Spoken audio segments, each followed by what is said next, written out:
Hello' everyone, আশা কৰিছোঁ সকলোৰে ভাল। মই আজি এছিয়ান গেমছ আৰু কমনৱেলথ গেমছৰ বাবে চিলেকশ্যন পালোঁ। আমাৰ চিলেকশ্যন ট্ৰায়েল আছিলে, বহুতখিনি কণ্ট্ৰভাৰ্চি চলি আছিলে, চিলেকশ্যন হোৱা নোহোৱা ফেডাৰেশ্যনৰ আৰু ছাইৰ মাজত, কিন্তু ফাইনেলি হ'ল।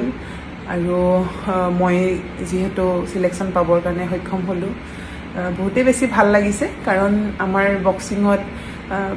বক্সিঙত বুলিয়ে নহয়, প্ৰতিটো স্পৰ্টছতে গেমছকেইটাক বেছি মহত্ব দিয়া হয়। কমনৱেলথ গেমছ হওক, এছিয়ান গেমছ হওক, অলিম্পিক গেমছ হওক, আৰু ইয়াত কোৱালিফাই হোৱাটো বহুত এটা ডাঙৰ কথা।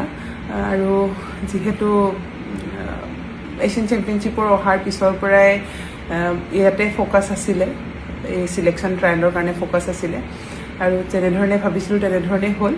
এতিয়া যাতে ভালদৰে গৈ খেলি আহিব পাৰোঁ, সকলোৰে আশীৰ্বাদো বিচাৰিছোঁ। আমাৰ জুলাইত কমনৱেলথ গেমছ আছে, আকৌ ছেপ্টেম্বৰত এছিয়ান গেমছ আছে। বেছি দিনৰ গেপ নহয়, বাট তাৰ আগতো আৰু কম্পিটিশ্যন আছে। কমনৱেলথ গেমছৰ আগতো আৰু এটা কম্পিটিশ্যন চাগে খেলিবৰ কাৰণে যাম।